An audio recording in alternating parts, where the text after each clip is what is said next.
കൊടുങ്ങല്ലൂരിൽ KSRTC bus തടഞ്ഞു നിർത്തി ഗതാഗത മന്ത്രി കെ.ബി. ഗണേഷ് കുമാറിന്റെ മിന്നൽ പരിശോധന. ബസ്സിൽ പ്ലാസ്റ്റിക് കുപ്പികൾ കൂട്ടിയിട്ടിരിക്കുന്നത് കണ്ട മന്ത്രി ബസ് തടഞ്ഞു നിർത്തുകയായിരുന്നു.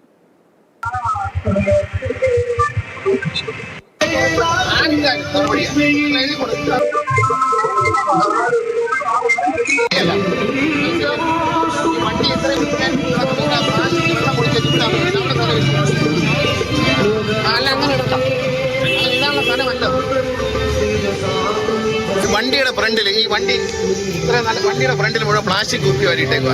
കുടിച്ചു കഴിഞ്ഞാൽ പ്ലാസ്റ്റിക് കുപ്പി എവിടെയെങ്കിലും കളഞ്ഞുകൂടി. ഈ പ്ലാസ്റ്റിക് കുപ്പി ഇടാനുള്ളതാണ് വണ്ടിയുടെ ഫ്രണ്ട് വശം. അതുകൊണ്ടാണ് പിടിച്ചിറക്കിയത്. നടപടിയെടുക്കും, ഉറപ്പായിട്ടുണ്ട്. ഇത് ഇടരുതെന്ന് അവർക്ക് നോട്ടീസ് കൊടുത്തിട്ടുണ്ട്. കെ.എസ്.ആർ.ടി.സി CMDയുടെ നോട്ടീസുണ്ട്, ഇങ്ങനെ ഇടാൻ പാടില്ല എന്നിട്ട് ഇട്ടിരിക്കുകയാണ്. നിങ്ങൾക്ക് നോട്ടീസ് ഉണ്ട് അങ്ങനെ ഇടരുതെന്ന് എല്ലാ സ്ഥലത്തേക്കും. അവിടെ ഇടരുത് എന്ന് പറയുന്നത്. ഇത് കണ്ടുകൊണ്ട് ഞാൻ തിരിച്ചു വന്നാൽ ഇനി ഇത് ആവർത്തിക്കുക. നടപടി വരുമ്പോൾ പഠിച്ചു. നിങ്ങളല്ലെങ്കിൽ ഇന്നലെ ഓടിച്ചിരുന്ന ആളിട്ട കുപ്പി ഇന്നും കിടപ്പുണ്ടെങ്കിൽ അത് നിങ്ങളുടെ തെറ്റ്. അത് നിങ്ങളുടെ തെറ്റ് തന്നെയാണ്, അയാളുടെ തെറ്റല്ല. ഇന്നലെ ഇട്ട കുപ്പി കുപ്പി ഇന്നും ഇവിടെ കിടപ്പുണ്ടെങ്കിൽ നിങ്ങൾ എന്ത് ചെയ്തു? രാവിലെ വണ്ടി എടുക്കുന്നത് ചുമ്മാ വണ്ടി കയറി സ്റ്റാർട്ട് ചെയ്ത് പോയി. ചുമ്മാണ് അത് നശിക്കുന്നത്. ബസ്സിനുള്ളിൽ കുപ്പികൾ അലക്ഷ്യമായിട്ടത് ശ്രദ്ധയിൽപ്പെട്ടപ്പോഴാണ് ഇടപെട്ടതെന്ന് മന്ത്രി കെ.ബി. ഗണേഷ് കുമാർ മാതൃഭൂമി ന്യൂസിനോട് പ്രതികരിച്ചു. ബസ്സിനുള്ളിലെ ദൃശ്യങ്ങളും മന്ത്രിയുടെ ഓഫീസ് പങ്കുവച്ചിട്ടുണ്ട്. കണ്ണൻ നായർ വിവരങ്ങളുമായിട്ടുണ്ട്. കണ്ണൻ, കട്ടപ്പുറത്തായിരുന്ന കെ.എസ്.ആർ.ടി.സിയെ പുനരുജ്ജീവിപ്പിക്കാൻ ഒരുപാട് പരിഷ്കരണങ്ങളും ഒരുപാട് പദ്ധതികളും ഒക്കെ ഉണ്ടാകാറുണ്ട്. കെ.ബി. ഗണേഷ് കുമാറിന്റെ ഭാഗത്തു നിന്നുള്ള ഒരു സംശയവുമില്ല. അതിനിടയിലാണ് സ്വാഭാവികമായിട്ടും അദ്ദേഹം ചോദിക്കുന്ന ചോദ്യം വളരെ ന്യായമുള്ളതാണ്.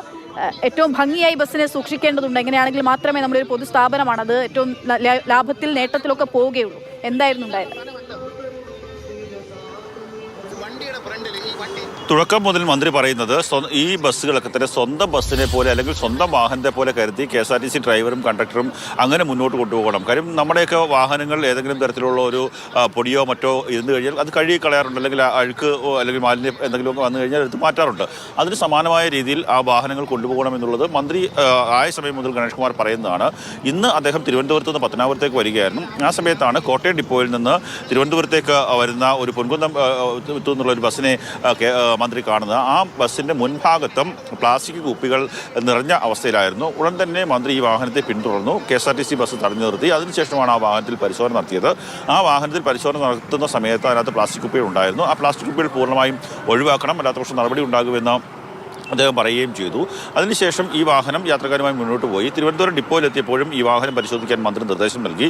ആ വാഹനം പരിശോധിച്ചപ്പോൾ അതിനകത്ത് വീണ്ടും പ്ലാസ്റ്റിക് കുപ്പികൾ ഉണ്ടായിരുന്നു. മാത്രമല്ല ഒരു കയർ ഉപയോഗിച്ച് 2 കമ്പികൾ ഒരു കയർ കൂട്ടിക്കെട്ടിയിരിക്കുകയായിരുന്നു. ആ കയറിൽ വസ്ത്രങ്ങൾ ഉണങ്ങാനിട്ടിരിക്കുന്ന ഒരു സ്ഥിതി കൂടിയായിരുന്നു. അതോടുകൂടിയാണ് പ്രശ്നം കൂടുതൽ രൂക്ഷമായത്. സാധാരണ ദീർഘദൂര സർവീസാണ്, യാത്രക്കാർ കയറുന്ന ബസ്സാണ്. അപ്പോൾ അവിടുത്തെ ജീവനക്കാർ അല്പം കൂടി ഒരു മാന്യത പാലിക്കുക, അല്ലെങ്കിൽ ആ യാത്രക്കാരോടുള്ള നീതി പുലർത്തുക ചെയ്യുക എന്നുള്ളത് ഏറ്റവും പ്രധാനപ്പെട്ട കാര്യമാണ്. സ്വന്തം വാഹനത്തിൽ ഈ ഒരു കയർ കൂട്ടിക്കെട്ടി വസ്ത്രങ്ങളൊക്കെ ഇടുന്ന ആ സ്ഥിതിയൊക്കെ തന്നെ ഏറ്റവും ലജ്ജാകരമെന്ന് തന്നെ പറയാൻ സാധിക്കുകയുള്ളൂ. ആ കാര്യങ്ങളെല്ലാം തന്നെ ഇപ്പോൾ മന്ത്രിയുടെ ഓഫീസ് ഫോട്ടോ അടക്കമുള്ള കാര്യങ്ങൾ പുറത്തുവിടുകയും ചെയ്തിട്ടുണ്ട്. എന്തായാലും ഈ വിഷയത്തിൽ ജീവനക്കാർക്കെതിരെ നടപടി ഉണ്ടാകും. ഇത്തരത്തിൽ അലക്ഷ്യമായി വാഹനം കൊണ്ടുപോകുന്ന ആൾക്കാർക്കെതിരെ നടപടി ഉണ്ടാകും തന്നെയാണ് മന്ത്രിയുടെ വിശദീകരണം. ദൃശ്യങ്ങൾ കൂടി കാണാം. കണ്ണൻ പറഞ്ഞിട്ടുള്ള ദൃശ്യങ്ങളാണത്. തുണിയൊക്കെ വിരിച്ചിടുന്നതും ഒപ്പം തന്നെ പ്ലാസ്റ്റിക് കുപ്പികൾ ഇങ്ങനെ അലക്ഷ്യമായി ബസ്സിനുള്ളിൽ നിക്ഷേപിച്ച രീതിയിലൊക്കെ കാണാൻ സാധിക്കുന്നുണ്ട്. സ്വാഭാവികമായിട്ടും കെ.എസ്.ആർ.ടി.സി ബസ്സുകളുടെയൊക്കെ മുഖം മാറിക്കൊണ്ടിരിക്കുന്നുണ്ട്. മന്ത്രി കെ.ബി. ഗണേഷ് കുമാർ വന്നതിന് ശേഷം എന്നതിൽ നമുക്ക് തർക്കമില്ലാതെ പറയാവുന്ന കാര്യമാണ്.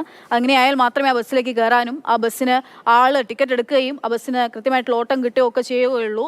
ഇപ്പോൾ കുറച്ചെങ്കിലും മാറ്റം ഉണ്ടാകുന്നത് അങ്ങനെയുള്ള നല്ല പരിഷ്കാരങ്ങളിലൂടെയാണ്. അപ്പോൾ സ്വാഭാവികമായിട്ടും അത് ഡ്രൈവർമാരുടെയും കണ്ടക്ടർമാരുടെയും ഉത്തരവാദിത്വമാണ്. ഒപ്പം അതിൽ കയറുന്ന നമ്മൾ ഓരോരുത്തരുടെയും.